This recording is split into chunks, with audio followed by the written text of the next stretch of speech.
Selain pengukuran tunggal, pengukuran juga bisa dilakukan secara berulang. Agar mendapatkan hasil pengukuran yang akurat, harus dilakukan pengukuran secara berulang. Nah, pada pengukuran berulang, nilai terbaik untuk menggantikan nilai benar X0 adalah nilai rata-rata dari data yang diperoleh, atau X bar. Tandanya X, ada tanda garis di atasnya. Nah, sedangkan untuk nilai ketidakpastiannya atau delta X dapat digantikan oleh nilai simpangan baku nilai rata-rata sampel. Secara matematis dapat ditulis sebagai berikut, yaitu X bar sama dengan X1 plus X2 plus X3 plus sampai ke Xn per N-nya. Atau bisa kita sederhanakan sama dengan sigma Xi per N besar. Untuk delta X-nya sama dengan 1 per N akar N sigma Xi kuadrat min dalam kurung sigma Xi kurung tutup kuadrat per N min 1.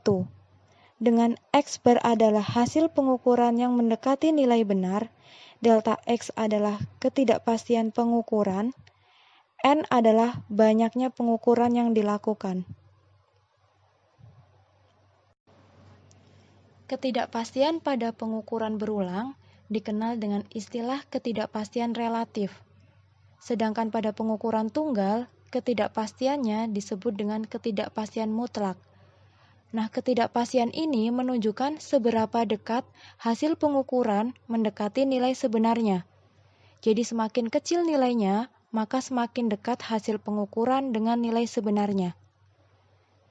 Ketidakpastian relatif yaitu perbandingan ketidakpastian pengukuran berulang dengan nilai rata-rata pengukuran. Jadi bisa dituliskan ketidakpastian relatif sama dengan delta X per X bar kali 100%.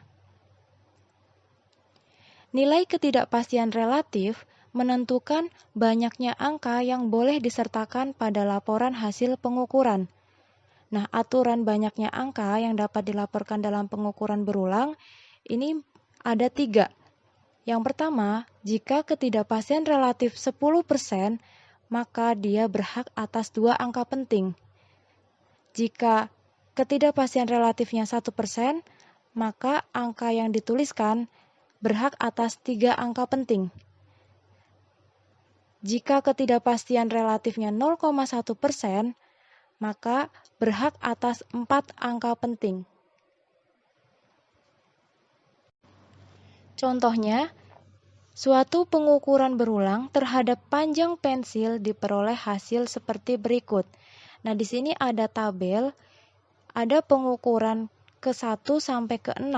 Jadi di sini dilakukan pengukuran berulang sebanyak 6 kali. Pada pengukuran pertama, panjang pensilnya di sini ada 12 cm. Pengukuran kedua 11,9, pengukuran ketiga 12,2, pengukuran keempat 11,8, pengukuran kelima 12,1, dan pengukuran yang keenam 12,4. Kemudian, laporkan hasil pengukuran berulang tersebut lengkap dengan ketidakpastiannya. Penyelesaiannya, untuk mempermudah perhitungan bisa menggunakan tabel seperti berikut. Nah, di situ kita tambah satu tabel untuk XE kuadrat. Jadi, panjang pensil ini kita misalkan XE, hasil pengukuran yang sudah kita lakukan kita misalkan XE. Kemudian, pada tabel yang bawah, ini ada sigma XE kuadrat. Nah, di sini nanti kalian jumlahkan dulu hasil dari panjang pensil ini, kalian jumlahkan pengukuran ke-1 sampai ke-6. Setelah itu, kalian kuadratkan. Makanya di sini tertulis sigma XE dalam kurung kuadrat. Setelah dikuadratkan, diperoleh hasil 5241,76. Kemudian pada tabel XE kuadrat, ini hasil dari panjang pensilnya tadi kita kuadratkan. Pada pengukuran pertama, panjang pensilnya diperoleh 12,0. Kemudian kita kuadratkan menjadi 144,00. Begitu juga pada pengukuran 2 sampai ke 6. Setelah itu, kita jumlahkan dari xi kuadratnya tadi, dari pengukuran 1 sampai pengukuran 6, kita jumlahkan untuk xi kuadratnya. Di situ tertulis n sigma xi kuadrat sama dengan 5243,16. Kemudian kita mencari x barnya. X sama dengan sigma xi per n. Sigma xi-nya tadi adalah semua jumlah dari pengukuran 1 ke pengukuran 6. Hasil dari pengukuran 1 ke pengukuran 6 kita jumlahkan, kemudian kita bagi n-nya. Nah, di sini diperoleh 72,4 untuk jumlah semua dari pengukuran 1 ke pengukuran 6, dibagi n-nya adalah 6, karena pada pengukuran ini dilakukan sebanyak 6 kali.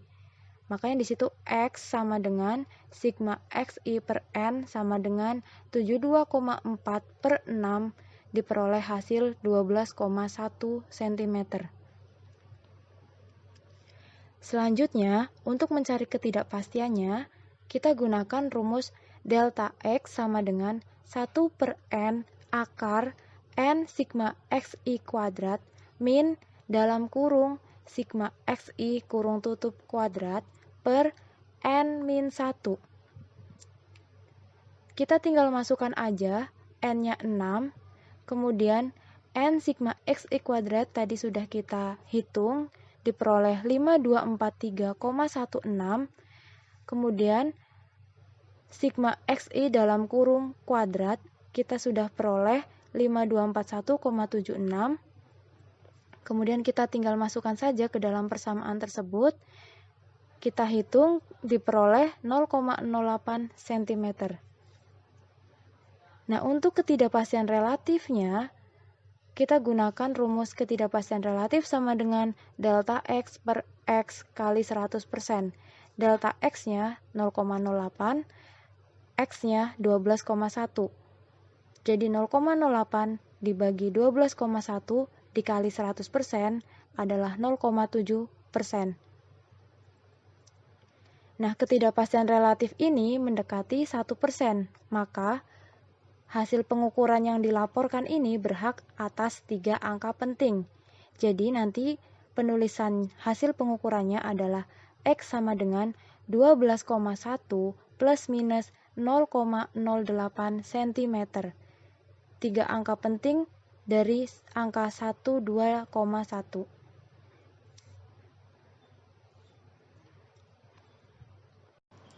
Selanjutnya ada aturan penjumlahan dan pengurangan pada pengukuran berulang. Nah, di sini ada persamaan X plus minus delta X ditambah Y plus minus delta Y sama dengan X plus Y plus minus delta X plus delta Y. Jadi ketika ada operasi penjumlahan, ketidakpastiannya tetap dijumlahkan. Selanjutnya pada operasi pengurangan, di situ ada persamaan X plus minus delta X dikurangi Y plus minus delta Y sama dengan X minus Y plus minus delta X plus delta Y. Meskipun pada operasi pengurangan, ketidakpastiannya ini tetap dijumlahkan. Yang dikurangi hanya X dan Y-nya, jadi X minus Y. Contoh, pada penjumlahan, di situ ada 6,0 plus minus 0,5 meter, ditambah 3,5 plus minus 0,1 meter. Nah, 6,0 ini sebagai X, 3,5 ini sebagai Y. Jadi, X ditambah Y, 6,0 ditambah 3,5 itu 9,5. Kemudian, 0,5 meter ini sebagai ketidakpastiannya, yaitu delta X, dan 0,1 itu ketidakpastian dari Y, kita misalkan delta Y. Pada pengukuran ini, kita jumlahkan delta X dan delta Y-nya. Jadi nanti 0,5 ditambah dengan 0,1, yaitu 0,6. Untuk operasi penjumlahan bisa kita tulis hasilnya 9,5 plus minus 0,6 meter. Kemudian contoh untuk operasi pengurangan, di situ ada 6,0 plus minus 0,5 meter dikurangi 3,5 plus minus 0,1 meter. Nah, nanti 6,0 ini dikurangin dulu dengan 3,5, yaitu 2,5. Kemudian ketidakpastiannya 0,5 dengan 0,1 tetap dijumlahkan, yaitu 0,6. Jadi nanti penulisannya 2,5 plus minus 0,6 meter. Yang kedua, ada aturan perkalian dan pembagian pada pengukuran berulang. Nah, jika dua besaran terlibat operasi perkalian atau pembagian, maka ketidakpastian relatifnya itu ditambahkan. Misalkan, untuk menghitung luas persegi panjang, L sama dengan panjang kali lebar, dengan P-nya sama dengan P plus minus delta P, dan L-nya sama dengan L plus minus delta L. Jadi untuk ketidakpastian luas persegi panjang bisa dituliskan delta L per L sama dengan delta P per P plus delta L per L. Contoh, ukuran sebuah persegi panjang adalah 2 plus minus 0,1 cm dan lebar 10 plus minus 0,5 cm. Maka ketidakpastian luasnya adalah, nah, kita kalikan dulu untuk luas, itu kan rumusnya panjang kali lebar. Di situ panjangnya 2, lebarnya 10. Jadi, 2 kali 10 sama dengan 20. Selanjutnya, untuk mencari ketidakpastian relatifnya, kita gunakan persamaan delta L per L sama dengan delta P per P plus delta L per L. Kemudian kita pindah ruaskan L-nya yang di sebelah kiri itu kita pindah ke kanan. Jadi delta L sama dengan dalam kurung delta P per P plus delta L per L dikalikan L. Kita masukkan nilai delta P-nya. Delta P itu kan ketidakpastian relatif dari panjang, itu 0,1 cm per P-nya. P-nya itu di situ diketahui 2. Jadi 0,1 dibagi 2. Plus delta L per L. Delta L-nya adalah 0,5 per L-nya adalah 10. Jadi 0,5 per 10. Dikalikan luasnya tadi yang sudah kita hitung, yaitu 20. Jadi diperoleh delta L-nya sama dengan 0,1 dikali 20 sama dengan 2. Nah, untuk menuliskan hasil pengukurannya, yaitu luas persegi panjang adalah L sama dengan 20 plus minus 2 cm kuadrat. Aturan pangkat pada pengukuran berulang ini sebenarnya sama dengan aturan perkalian. Namun, karena yang dikalikan adalah bilangan yang sama, maka bisa dituliskan secara sederhana jika P sama dengan X pangkat N dengan X sama dengan X0 plus minus delta X, maka delta P per P sama dengan N dikali delta X per X. Langsung aja contoh, pengukuran diameter dan tinggi sebuah silinder adalah 80,0 plus minus 0,05 cm dan 25,0 plus minus 0,05 cm. Nilai prosentase ketidakpastian volume silinder tersebut adalah, jadi untuk volume silinder itu kan rumusnya 1/4 pi d kuadrat kali T.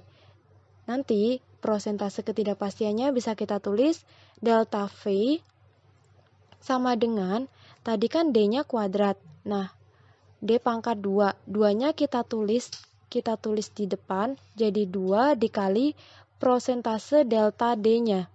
Karena ini yang ditanya prosentase, jadi kita tulis persen delta D. Plus, di situ kan ada T, berarti nanti kita tulis delta T. Karena tadi yang ditanya prosentase, berarti ditulis persen delta T. Jadi, delta V sama dengan 2 dalam kurung delta D per D kali 100% ditambah dalam kurung delta T per T kali 100%. Jadi rumusnya prosentase delta D itu delta D per D kali 100%. Begitu juga untuk prosentase delta T, yaitu delta T per T kali 100%. Kemudian kita masukkan nilai delta D, nilai D, dan nilai delta T, nilai T. Nilai delta D tadi 0,05 cm, kemudian nilai D 80. Jadi delta V sama dengan 2 dalam kurung 0,05 per 80 dikali 100%. Plus delta T-nya 0,05 per T-nya 25 dikali 100%.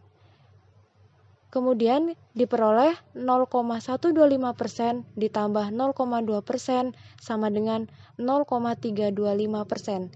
Jadi nilai prosentase ketidakpastian volume silinder adalah 0,325%.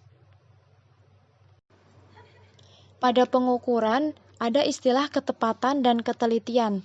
Nah, ketepatan ini atau biasa disebut akurasi adalah kesamaan atau kedekatan suatu hasil pengukuran dengan angka atau data yang sebenarnya. Maksudnya gimana? Kita misalkan ada percepatan gravitasi nilainya 9,8 meter per second kuadrat. Nah, nanti ketika kita mengukur percepatan gravitasi, nanti hasil yang akan diperoleh itu tidak akan lebih kecil atau lebih besar dari 9,8. Jadi nanti hasilnya akan mendekati 9,8. Kemudian ada istilah ketelitian. Ketelitian atau presisi adalah kesesuaian di antara beberapa data pengukuran yang sama yang dilakukan secara berulang. Misalkan, ada pengukuran berulang sebanyak 3 kali.